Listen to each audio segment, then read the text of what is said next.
Welcome to People, Places, Planet Pod, the official podcast of the Environmental Law Institute, a nonprofit, nonpartisan organization working to ensure a healthy environment, prosperous economies, and vibrant communities founded on the rule of law.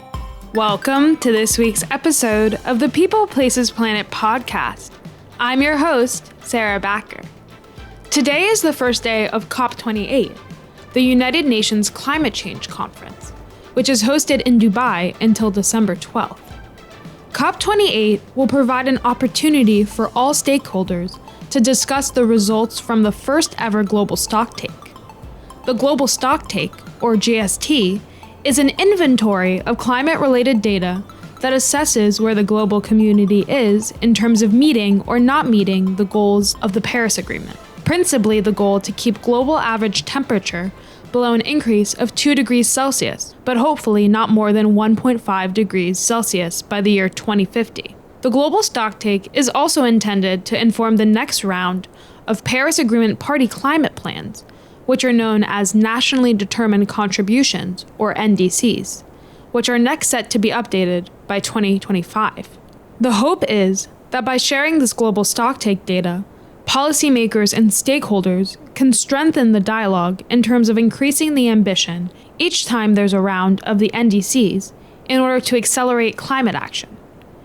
At COP28, the negotiating parties will have this data available to them to help them make political decisions about where the Paris Agreement should move going forward. The Global Stocktake addresses climate progress in 3 key areas: mitigation, adaptation, and means of implementation, including finance, technology transfer, and capacity building. In this episode, I am joined by Angela Barranco, the Executive Director for North America at Climate Group, and Charles De Leva, partner at Sustainability Frameworks LLP, and the former Chief Officer of Environmental and Social Standards at the World Bank. Angela and Charles discussed their key takeaways regarding the challenges and opportunities laid out in the Global Stocktake, with a focus on equity and environmental justice considerations. Angela and Charles, thank you so much for joining me today. Thanks for having us. It's great to be here. So my first question is, what does the Stocktake tell us, and what are your key takeaways before COP28? It's pretty clear from the Stocktake that more ambition is needed as part of the Paris Agreement parties' commitment to fulfill the ambition of the agreement. The IPCC contribution to the Stocktake indicates that we have a long way to go. Greenhouse gas emissions need to be cut by 43% by 2030 if we're going to reach the 1.5 degree target. And right now, we're way off track. The Stocktake also tells us that even if all of the NDCs were fully implemented, we would still face an increase in emissions by about 9% compared to where we were in 2010. Right now, the world is on track for a temperature rise of between 2.1 and 2.9 degrees Celsius above pre-industrial levels. And so this Stocktake can then inform both the body of the Conference of the Parties as well as individual national policymakers to find ways to enhance their ambition. And that's exactly what was the intent behind Article 14 of the Paris Agreement, that these aspects would enhance the actions that the parties would take to meet the goals. And in fact, what we've been seeing on a pretty steady basis is that each NDC has been more ambitious than the last. The good news is it's pretty clear from the material that was submitted to the Stocktake process that countries take their NDCs seriously. The vast majority of countries reported, and most of them show that they are trying to be more ambitious in terms of both mitigation and adaptation actions. Most countries that submitted new or updated NDCs have strengthened their commitment in reducing or limiting greenhouse gases by 2025 and going forward. And we can see in the global community, for example, that a number of financial institutions, multilateral banks, large private banks, have now pledged that they will no longer finance new coal plants, and they'll stop financing oil and gas exploration. And just this past week, Germany, the UK, and Canada have joined with a number of countries in communicating to the head of the Conference of the Parties that we need to move beyond a phase down of coal to actually phase out coal and stop the construction of all new coal-fired power plants. It also tells us that developed countries are not fulfilling the pledge that they made almost 10 years ago at the Copenhagen COP to provide $100 billion a year in climate finance for developing countries. The needs for developing countries to help meet their NDC pledges have only grown. And at the same time, the GST is telling us that developing countries are sinking further into debt to developed countries. That debt then impedes their ability to enhance their energy supply, to put in place the renewables that we need in order to reach those levels. So there's still quite a long way to go. And adaptation funding is even further behind. And this is a political problem because developing countries have always felt that the developed world has been focusing more on mitigation than on the day-to-day crises that they face due to the inability to adapt to climate change. The GST states that almost 3 billion people in the world are living in contexts that are highly vulnerable to climate change. It also says that over the last decade, that human mortality from floods, droughts, and storms was 15 times higher in these highly vulnerable regions, and that we can expect hundreds of losses of species driven by increases in the magnitude of heat extremes. Angela, what about you? What are your initial key takeaways from the Stocktake? The primary purpose is for countries to really understand their contributions and look at that global picture. I think there's a transparency element to this. And so that is where I think civil society and where some nationals and private sector, other stakeholders who are clearly interested in the outcomes and are at the table, can play a supportive and an accountability role as well. And I think that's very, very important to ensuring that the system as a whole moves in the right direction. I think the Global Stocktake has a lot of users and a lot of different opportunities to help drive momentum for climate action at this time. We are seeing such strong commitment from the private sector as well as the subnational sector to really come to the table and be in partnership with those national governments. So I think it's a really interesting time as the table of stakeholders really expands. So the Stocktake ultimately tells us that the world is not on track to meet the goals set out by the Paris Agreement. So what are the obstacles? Why is the world not on track? There are a number of different challenges. 80% of the world's energy still comes from fossil fuels. 90% of transportation in the world is also still reliant on fossil fuels. The world is struggling still in many parts to come out of the economic crises that followed COVID, and making transitions in the short term can be challenging, particularly if the funding is not available to cover the marginal cost difference between fossil fuel energy and renewable energy.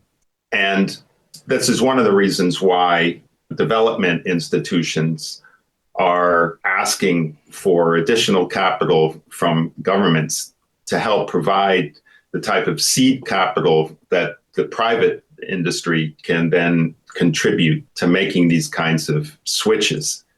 Interestingly, the Global Finance Alliance for Net Zero has said that there's something like $150 trillion of private capital that's available to contribute to moving our economies in a cleaner way.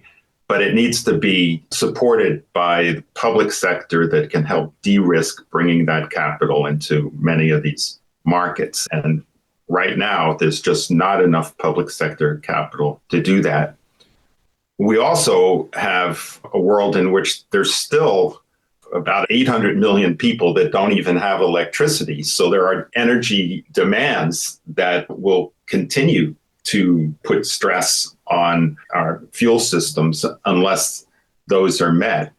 And ironically, in some of the countries where we have this need for increasing efficiency and electricity, some of these countries have recent major oil discoveries, countries like Guyana and Brazil, where major oil companies or major parastatal entities are helping extract these and are taking the position, including with their own governments, that as developing countries, they should be able to transition to a cleaner economy at the pace that's needed for them to become more in line with developed country economies. These discoveries don't help in terms of providing the argument of moving faster to cleaner energy. Another challenge that needs to be pointed out and has certainly been raised is that today we still have, on an annual basis, approximately $450 billion a year that's contributed to fossil fuel subsidies, and another $800 billion a year that's provided in subsidies for large-scale agriculture and large-scale fisheries. 3 sets of subsidies altogether damage the opportunity to meet the Paris Agreement goals by not only leading to increased emissions of fossil fuels, but in the case of agriculture, also leading to the loss of valuable carbon storage in soils and in forests. So these are issues that have been raised by the international community for decades, but they continue to be large sums that are spent on subsidies that are not helpful for either the climate or for biodiversity. Angela, what do you see as the main challenges, particularly from a domestic perspective? In challenges, I think always opportunities as well. But a couple of things really pop out to me first and foremost, and we should call it as it is politics of countries across the globe, but especially in the United States. We have seen that a change in national government can have a significant impact on the pace and scale of what can be done. And so what has been really interesting is to see how this time around, this administration has really focused on future-proofing some of the work that's happening. There are many things we can do, like infrastructure investment, that will move forward regardless. So that is where I think subnationals, the private sector, cities and states and governors and premiers really come to the table and shine, like in moving these projects forward and ensuring that the infrastructure, especially all the resilient infrastructure that's going to be built over the next couple of decades, is done at the highest standard, that it is also a mitigation strategy that ultimately becomes this new world that we're going to live in and be able to defeat this global problem together. So I would say that's one piece of this. The other piece is also just places where we've not necessarily focused on all the different strategies. We are seeing that change quite a bit. So with methane or global waste, there are some opportunities to sort of expand strategies, and we're really starting to see people focus on those as well. I think it's both political will and personal will. And we see, for example, political will that was demonstrated in the Inflation Reduction Act.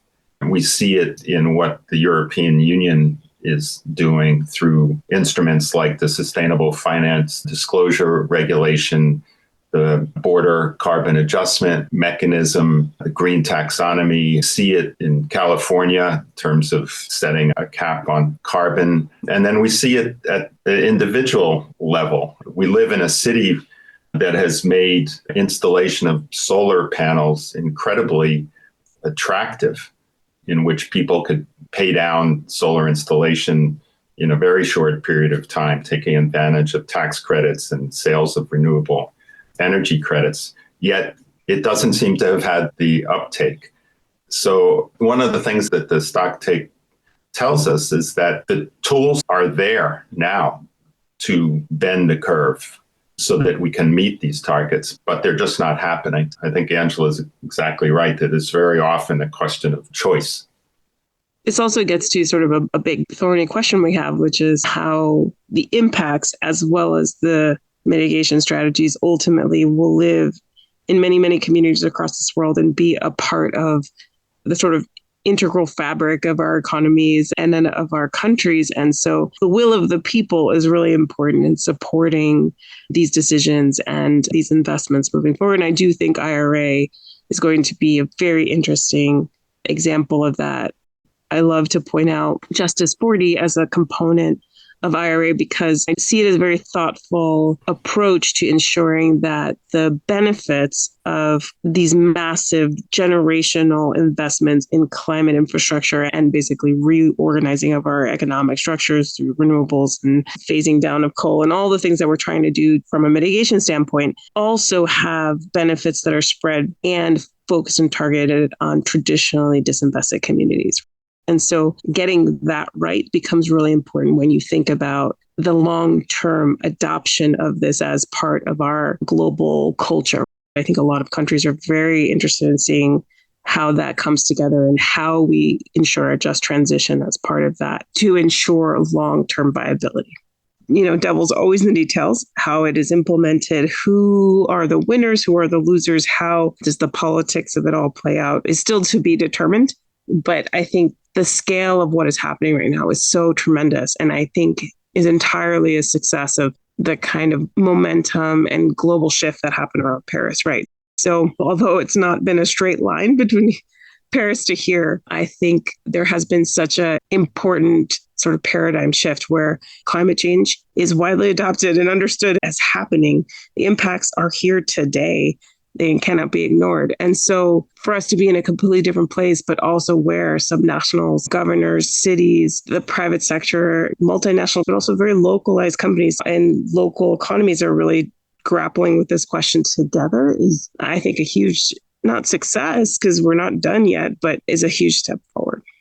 Thank you so much for diving into some of the progress that has been made, especially at the domestic level. Charles, can you tell us a little bit more about the progress that has been made globally? Global level, we're certainly seeing a dramatic increase in installation of renewable energy. We've seen many examples in different governments of enhancing efficiency in the transport sector or the building sector. And I think those will continue because they make both economic sense as well as sense from an individual quality of life standpoint. The international community, though, has another form of environmental justice issue to consider, which is that in many of the countries that are the largest emitter of fossil fuel, their economies and the livelihoods of tens of millions of people currently rely on heavy emitting fuels, whether it's coal-fired power plants or diesel. And so, for example, one of the pledges that the developed world made to the developing world was to help with what's called the Just Energy Transition Platform. And in order to finance the move away from coal, we have to recognize that mostly in the developing world, there's still something like 15,000 active coal mines, and that the economies in these countries are heavily energy dependent. They still are the countries where increasing amount of manufacturing is taking place in the world. And they feel that just as they are coming out of their status in poverty, they're being told now that they have to make these major switches in their economies. There is a lot of disappointment in the developing world that more funds have not been committed. And yet we see in the developed world very often political debates raging over whether they should contribute more to dealing with what's a problem outside of their own boundaries. We see that in the debate in the U.S. over U.S. involvement in Ukraine, and it's a similar issue. Does the U.S. get involved in supporting these energy transitions in some of the large middle-income countries? This is part of the challenge that the multilateral development banks are facing and why Joe Biden asked for another $1 billion from Congress to enable the World Bank to provide more, to stretch its capital to support more climate finance activities. Thank you, Charles. I'd like to wrap up our discussion by diving deeper into what the next steps are. Can you also tell us how individuals can help contribute to meeting the goals of the Paris Agreement? First and foremost, we need to have a strong global stocktake that truly provides momentum for action for the next few years. And so I think all of the parties at the table, but also all the larger stakeholders interested in this are really going to look to what is produced to then figure out how we move forward as a global community working through those big climate questions. This transition from green economy to the economy is happening today. Jobs and economic impacts are changing, and we need to ensure that our global workforce and our domestic workforce and our local workforce is prepared and ready, and utilize this transition to really ensure that the scale of the benefits aren't concentrated in the few, that we use the opportunity to lift all communities, but also to invest in traditionally disinvested places and people. And so I think I have a lot of hope and a lot of excitement for the opportunity here. And we need to also acknowledge that this isn't a problem that's going to be solved through NDCs alone. The public sector at all levels has to be involved. So not just in addition to people who are out there, getting new jobs in the green economy, and what does that mean? And how do I get my piece of that? But also there's very intentional actions being taken as huge resilience projects are going in across the world to really ensure that our communities can thrive and survive in a changing climate. But also that's jobs, that's new parks, that's ensuring that we have biodiversity corridors that allow for us to also help the animals and the plants that live on this earth with us to also adapt. And so while it's a daunting and huge task for us, it also feels like if we can figure this all out, which I have confidence that we can, the other side of this could be pretty amazing. That hope, I think, is important. But to me, the word hope even just feels so flat. It's just like we are together co-creating a whole new world here. And so it's hope as an action verb, which means to work together to get things done. The last thing I'll say is, I think Charles and I have both flagged this throughout, is that, this isn't automatic. We must be positive actors in the system, but we must also push back and be political. We need to be in the system. We need to push for positive change and ensure that these things move forward. So it's not inconsequential who leads a government. It's not inconsequential who wins a local election. And so I think that is something that every individual can be a part of and be really proud of their impact every single day. So I'm very excited, cautiously optimistic we will get there, and ready to roll my sleeves up with everyone else. I really agree with Angela about this individual rolling up the sleeves. And I think it needs to include an enhanced collaboration among our educators and the media. We have to make people understand the science. I have no problem with people questioning the science, but then it needs to be in a dialogue that allows the different points of view to be shared and the science to then drive the policy. And unfortunately, I think politicians are getting in the way too often of the science. And that does a disservice to the young people of the world who cannot afford to become cynical about their future. So often you see politicians talk about acting for their children and their grandchildren. Well, if that's the case, then we need to treat the science with respect and act on it, both at the global and the local level.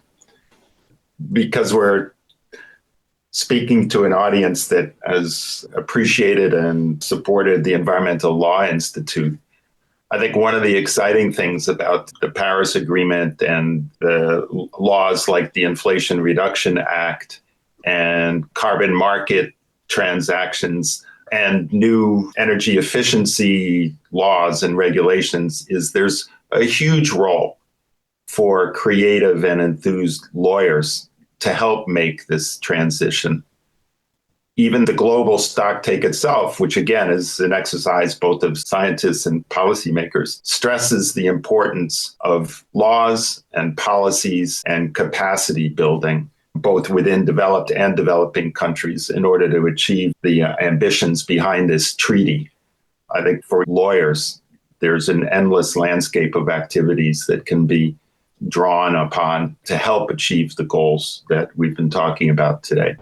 Well, Angela and Charles, thank you so much for joining me today for such an informative discussion, and I'm excited to hear your insight post COP28.